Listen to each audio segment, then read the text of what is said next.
विविध उपक्रमाद्वारे हे स्पंदन प्रतिष्ठान कार्यरत आहे।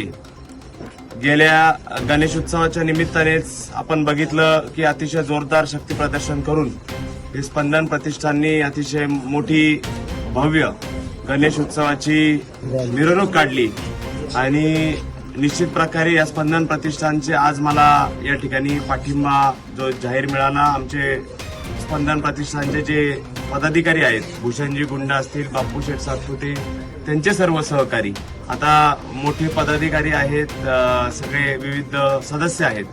विशेषतः याचे जे स्पंदन प्रतिष्ठानचे मार्गदर्शक आहेत संदीप दादा, यांचे मी विशेष आभार मानल। आणि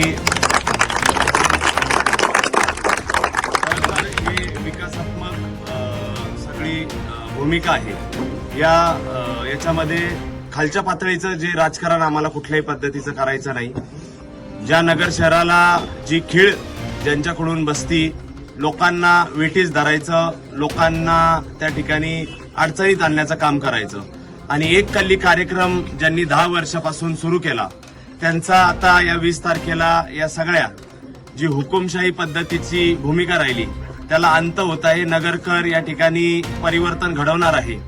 आमचे शिवसेनेचे सुद्धा पदाधिकारी या ठिकाणी आहेत, दिलीप सातपुते असतील, ओमकार सातपुते, भाकरे मामा, पप्पू भाले, हे सर्व, डॉक्टर चिमटे असतील, हे सर्व आज आम्ही एक मोठं केडगावकरांना खरं तर याच प्रचाराच्या निमित्ताने परिवर्तन दिसलं की आम्ही सगळेजण एक आहोत। आम्ही लोकांची सेवा करण्यासाठी एक आहोत। लोक जनमत जे आहे हे आमच्या बाजूने आहे आणि निश्चित प्रकारे याला खासदार निलेश लंके साहेबांचं या ठिकाणी ही भूमिका फार महत्वाची आहे।